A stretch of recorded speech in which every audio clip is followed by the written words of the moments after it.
Libra, tingnan natin kung ano yung mensahe para sa'yo. Keep in mind na ito ay general reading lamang kaya hindi lahat makaka-relate. Pakilawakan po ang isipan. Kung gusto niyo naman panoorin yung inyong other signs, Moon, Rising, and Venus, check nyo na po para mas kumpleto yung mensahe para sa'yo. Kung hindi ka pa nakasubscribe dito sa ating channel, please subscribe and hit the bell button para lagi kang updated every time na meron tayong uploads. Kung nais mo namang mag-avail ng ating private readings, ayan, makikita mo yung link sa description box. Nandiyan din yung aking WhatsApp number. So, add nyo na lang ako sa WhatsApp para dun kayo direct mag-message. Kung wala kayong Facebook account. Sabi dito, ayan, travel. An upcoming trip proves to be life-changing in positive ways. Tignan natin. We have the world. So, yung karamihan dito, Libra, na sinasabi na pag-travel ninyo is more on outside the country. Oo, ayan po. So, international travel po ito na pinapakita para sa inyo. Ayan travel talaga. So, kung may mga nilalakad kayo dyan ng mga papeles, di ba? Ayan, may inaayos kayo para kayo ay makapag-travel. So, do not worry kasi magiging okay po yan. Pabor po yan sa inyo. So, pwedeng dito na talaga mabago yung life ninyo. Dito sa pag-travel nyo na to. Kaya you make sure lang talaga na, you will do your best and you will be wise pagdating sa mga kikitain mo. Yan, may involve talaga na pera dito. So, kung kayo naman, meron kayong, some of you is, lilipat lang kayo ng lugar, more on, kunwari, province, kunwari nasa province kayo, pupunta kayo ng city, so, pwede rin naman yun. Basta, anong pinapakita rito is, meron dito mga long travels po ito, long trips, ayan. So, meron tayo ditong new career, sabi, your work focus is shifting in a positive, new, and successful direction. Ayan talaga, Nafe-feel nyo ba, Libra, na ang bigat dyan sa kinaroroonan ninyo? Nararamdaman mo din ba na walang pag-usad na nangyayari? Ang bigat nung energy. So, kung ganyan po yung nafe-feel ninyo, then maybe it's really time para kayo po ay umalis dyan. Yes. Kasi tignan mo, may movement talaga na pinapakita sa'yo dito. Pati dito sa career mo. Okay? So, pwedeng yung iba sa inyo, sabihin natin kung ano yung natapos ninyo na course, yan yung trabaho nyo ngayon. Pero pwede po na, ayan, may opportunity na paparating, yung medyo maiiba po kayo ng linya. Pero sabi dito, mas magiging happy kayo. So, marami po rito, or may mga iilan sa inyo, na yung ginagawa ninyo ngayon, o yung trabaho ninyo ngayon is not your true calling. So, tinatawag na po kayo dito. Kaya, ayan, kung may mga new opportunities para sa inyo, grab nyo yun. Lalo na kung ito, okay, hindi lang yung mag-iiba kayo ng trabaho, kung hindi, mag-iiba rin kayo ng lugar. So, may pag-usad po talaga na pinapakita sa inyo dito. Connect with nature. You're rejuvenated and inspired by spending time outdoors. So, di ba pinapalabas talaga kayo? Pinapalabas kayo sa comfort zone ninyo. Yun yung sinasabi sa'yo dito. Labas ka sa comfort zone mo, Libra. Kung gusto mo na may mabago talaga or mawala yung mga bigat na nararamdaman mo. Pero kasi yung iba sa inyo, more on sa bahay nyo nakukuha yung mabigat na energy. So, I don't know kung sariling bahay nyo ba yan or nangungupahan lang kayo. Kung nangungupahan kayo, sabi natin, mas madali-dali, diba, na umalis. Na maghanap kayo ng ibang bahay. Pero kung bahay nyo talaga yan, so you need to do some cleansing. Or baka need nyong mag-declutter. Yung iba din sa inyo, pwede pong need ninyo talaga na, hindi ko alam kung kailangan nyo bang magpalit ng paint or need nyong magpalit ng kortina. Baka madilim yung curtain ninyo. Ganyan. So, basta kailangan maging maaliwalas yung bahay po ninyo. We have 5 of Swords. Yung iba naman kasi sa inyo, di kayo talaga mahilig labas kasi feeling mo, pinagtitinginan ka, pinag-uusapan ka. Ganyan. parang lahat napapansin sa'yo ng tao. Kaya po yung iba sa inyo, medyo ilag talaga kayong lumabas-labas. So, kung meron naman kayong garden dyan, 'di ba, meron kayong bakuran, diyan na lang po kayo lumabas-labas. Diyan na lang kayo magpa-araw, diyan kayo mag-meditate, yun yung gawin mo.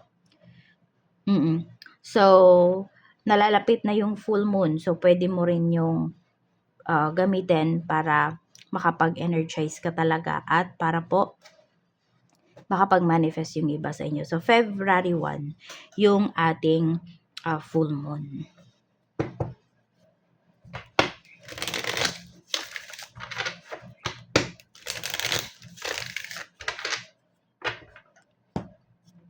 This is your emotions.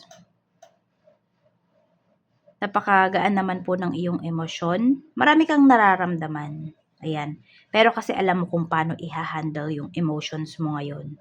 So, pwedeng mas tinatransmute mo into positive energy yung mga karanasan mo o yung mga na-experience mo. We have 3 of Swords. Ito naman yung isipan mo. Ayan. So, pwedeng hindi pa sila align. Isa din yan sa mga wina-workout mo. Di ko alam kung broken-hearted yung iba sa inyo dito or may rejection kayo, na-reject yung iba sa inyo. Kaya ayan po, hindi mapakali yung inyong isipan. So, we have King of Pentacles naman pagdating sa inyo pong spiritual health. Dito naman sa inyong spiritual health, ayan, happy naman daw po kayo. Actually nga, yun, marami sa inyo dito pwedeng nagmamanifest kayo ng kaperahan. So, align nyo muna yung inyong chakras bago kayo mag-manifest pagdating sa inyong kaperahan. So, yes, pera din talaga yung pinapakita sa iyo dito. Kasi ito, yung career, di ba? Yung pag-travel, so you need money. And ito din sa career mo, di ba? You will gain money naman. Kaya po, ayan. So, i-align mo lang talaga yung iyong chakras para mas mabilis mo yang ma-manifest. Tapos, gamitin mo na din nga yung full moon para ma-manifest mo na talaga yan. Siguro, ayun, gawin nyo muna magbilad muna kayo sa full moon, sa moonlight. Yan yung gawin ninyo. Kahit 1 hour lang, sana visible lang ang moon that time. Pero kahit hindi, sige, mag-ano kayo. Basta wag lang uulan. Okay? Magbilad kayo. Lumabas kayo sa Feb 1 ng gabi. Yun yung gawin nyo. Energy naman to ng mga taong makakasalumuha mo. Mabigat din yung energy ng mga taong nakakasalumuha mo. Ayan. May rejection nga na pinapakita rito. So, pwedeng either iniiwasan or tatanggi talaga yung, alam mo, hindi naman madamot, pero tumatanggi, umiiwas yung mga tao na makakasalumuha mo ngayon. Kaya yung iba sa inyo dito, kaya makakaramdam nga kayo ng rejection. Ayan. Kasi, pwedeng may lalapitan ka dito, pero alam mo yung iniiwasan ka, ganyan. So, basta mafe-feel mo yon. Tingnan natin, pagdating naman po sa blessings na pwede mong ma-receive. So, we have Death card. So, ayan mayroon talagang pinapakita ditong transformation. May pagbabago pagdating sa iyong career, pagdating sa iyong finances. Kaya nga sabi ko sa iyo, grab mo talaga kapag may dumating na opportunity para sa iyo. We have 2 of Wands. So, travel po talaga ang pinapakita rito. Kahit dito may pag-usad din talaga. We have the Lovers. So, pwedeng ang maging blessing sa inyo is ito. Mangyayari to kapag naging okay yung love life ninyo.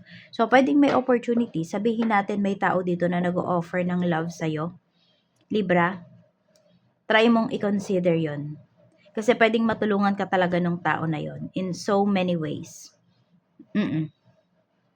Ayan, nasa iyo na lang kung kung i-accept mo ba or nasa sayo na lang kung magi-give back ka ba dun sa tao na yon or puro take ka lang ba or give and take, magiging give and take yung inyong connection. Nasa sayo pa rin naman yun. Pero ayan may pinapakita kasi talaga dito na may tao dito na malaki yung magiging impact sa life mo na makakatulong po yan sa'yo. Blockages naman sa life mo ngayon, tingnan natin. We have 9 of Wands. So yung iba kasi sa inyo, pwedeng hindi nyo inaamin sa sarili nyo ano ba talaga yung gusto nyo. More on pride yung nakikita ko sa inyo dito. So, pwedeng you really need help May dumadating na tulong, may nag-o-offer sa'yo, pero iniisip mo kaagad ano kaya yung kapalit. So, medyo yun, yung blockages ninyo is medyo nagiging mapag-isip din kayo dun sa ginagawa ng tao para sa inyo. Ganyan. Napapaisip kayo. Kaya lang, mas more on negative yung naiisip mo. Kaya meron dito mga opportunities na tinatanggihan mo, mga help na tinatanggihan mo. Four of Pentacles. Tapos ito din. Meron yung iba sa inyo dito. Okay, pag nagtitipid po kayo, parang kasing sobra-sobra. Ayan mo. Yan po. So, wag nyo din namang tipirin yung inyong sarili. Gumastos din po kayo. Yun yung sinasabi rito. Yes, minsan kasi nagiging blockages din yun kapag sobrang ganyan. So, tingnan nyo, kapag ba kayo ay gumagastos, sige sabihin natin kahit hindi naman yung tutulong kayo sa ibang tao, kung hindi, sarili nyo muna, okay? So, sabihin natin, mag-spend ka ng money para sa sarili mo. Nakikita nyo ba bumabalik ka agad? Yung ganyan. So, ayun po, kapag di kayo gumagastos sa sarili ninyo, para sa sarili ninyo, masyado nyong tinitipid, ayun, pwedeng bumabagal din yung inyong finances. Pero tingnan nyo ha, kasi iba-iba kayo ng mga blockages. Pero ito yung pinakamalakas na pinapakita. Isa pa. Five of Wands. Okay, madami dito. Blockages mo to kasi tingin sa'yo ng mga tao kakumpetensya. So, may mga nag-i-evil eye talaga sa'yo dito. Alam mo, may mga naghihintay talaga dito ng pagbagsak mo, Libra. Kaya mag-iingat ka din sa mga taong pinagkakatiwalaan. Kaya din talaga pinapakita rito na toxic yung environment kung nasaan ka. Kasi halos yung nakapaligid sa'yo, kinokontra ka.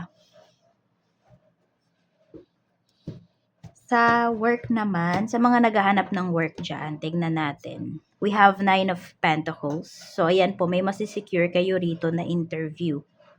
Yan naman ang pinapakita. Ayan o, may celebration dito. So, yun lang, wag nyo munang i-share yung mga plans ninyo. Ayan, wag nyo munang i-announce. Kunwari, may interview kayo. Do not announce it yet. Hanggat hindi nyo pa nakukuha yung trabaho, di nyo pa nasisecure yung job. So, malaki po yung chance dito. Pinakamatagal na is in 3 months time. Okay, makapag-work na kayo. So, yun lang, no? Kaya dapat talaga prepared kayo financially kapag kayo ay lilipat ng trabaho or magre-resign. We have naman 6 of Cups. Pagdating naman to sa mga may trabaho. We have Ace of Wands. So, sacrifice talaga. Tingnan mo, travel na naman yung pinapakita sa iyo dito. Yung iba sa inyo, medyo nahirapan nga po talaga kayong lumabas sa inyong comfort zone. Meron namang pinapakita rito na babalikan nyo talaga yung first love ninyo pagdating sa trabaho or anumang linya yan. Anumang field. Knight of Swords. May offer sa iyo dito. Yan. May pinapakita talagang pag-alis. Pero tingnan natin yung energy sa trabaho mo ngayon. We have the Empress. Medyo okay ka pa naman po. Ayan o. Pero more on, marami sa inyo talaga naghahanap lang kayo ng perfect timing dito para makaalis. Yun yung nakikita ko sa trabaho. Mga coworkers mo, ayan, mga coworkers mo, mga inip na eh. Hindi sila satisfied sa work, sa salary. Ayan. Meron nga pwedeng mag-aawol na coworker mo. Meron din sobrang tahimik ngayon. As in, hindi mo siya makakausap. Mukhang malalim yung iniisip ng tao na to. Pwede nga may offer na dito sa coworker mo na to. Parang lang, hindi niya pinapansin yung offer, ganyan. Pero hindi niya pinapansin, hindi niya siguro nire-replyan, ganon. Or di pa siya sumasagot, pero napapaisip na siya. Kaya tahimik yung tao na to. Pwedeng ito is close sa'yo, kaya lumalabas yung energy na yan. Sa naman po tayo, sa negosyo. Okay, sa mga nalulugi yung negosyo, dapat mo pa bang ituloy? 6 of Pentacles. Yes po, kaya pa. Kaya mo pang maahon, yung iyong negosyo. Tingnan naman po natin, pagdating naman sa mga may current business. We have King of Wands, Ace of Pentacles. So, sobrang hands-on ninyo na pagdating sa inyong negosyo ngayon. Knight of Wands, madami kang clients dito. Ano lang, mabilis lang yung mga transactions ninyo ngayong araw na to. Kasi very direct din yung mga approach ng mga clients mo. Kaya wala ka namang magiging problema. We also have the Hermit naman pagdating sa iyong sa iyong staff. Ayan, wala ka din namang problema. Kasi alam na ng staff mo yung gagawin niya. Hindi mo na siya kailangang turuan. Pero ang nakikita ko lang na problem dito, meron kang staff na nagiging makakalimutin. Ang problema dyan is baka nagkaroon ng confusion doon sa order nitong or sa binili nung client mo. Yun lang yung nakikita ko dito. So, ayun. Siguro need nitong i-exercise yung kanyang isipan kasi nagiging makakalimutin. Ayan po. Ayun lang naman yung pinapakita dito na medyo maging issue. Sa kaperahan energy, overall energy, we have 8 of swords. Ayun, katulad ng sinabi ko kanina, 'di ba, nasa comfort zone nyo kayo. Toxic yung environment na ginagalawan ng karamihan sa inyo. Kaya ang nangyayari, hindi nag-grow yung finances mo. Hindi mo na talaga siyang alisan. Ayan, oh. Kung gusto mo daw na may matupad or may ma-reach ka na goals, kailangan mong umalis. Kailangan mong magkaroon ng lakas ng loob. Yan, para sa iyong finances.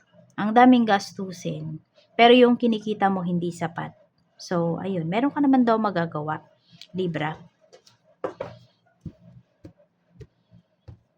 Tingnan mo, papunta sa pagganda yung finances mo, pero ito ka, naiiwan ka, yun yung nangyayari dito. So, napapansin mo ba yun, yung mga kasabayan mo, yung mga kaedad mo, 'di ba? Madami na silang na-acquire na, na blessings, na-acquire na properties, kung ano-ano man, pero ikaw nandito pa rin. So, minsan nako-compare mo yung sarili mo, kahit ayaw mong gawin, yun yung nararamdaman mo, or kahit ayaw mo na i-compare sarili mo. Basta nakikita mo kasi.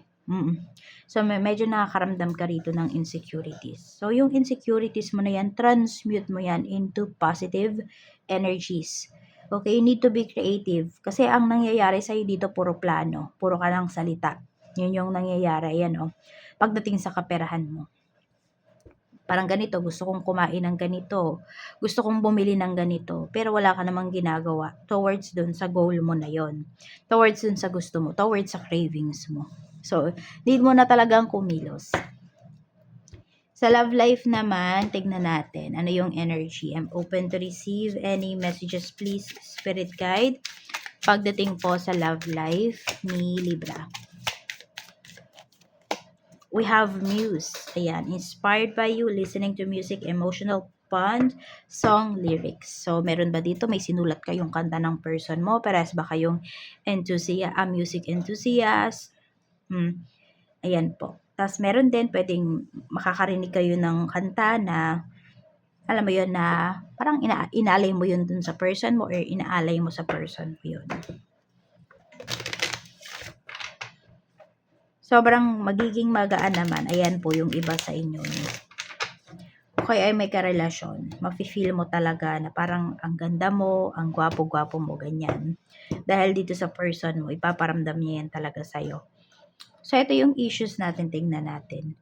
Okay, so yung iba lang sa inyo, ang issue dito is more on, nasa LDR po kayo. LDR.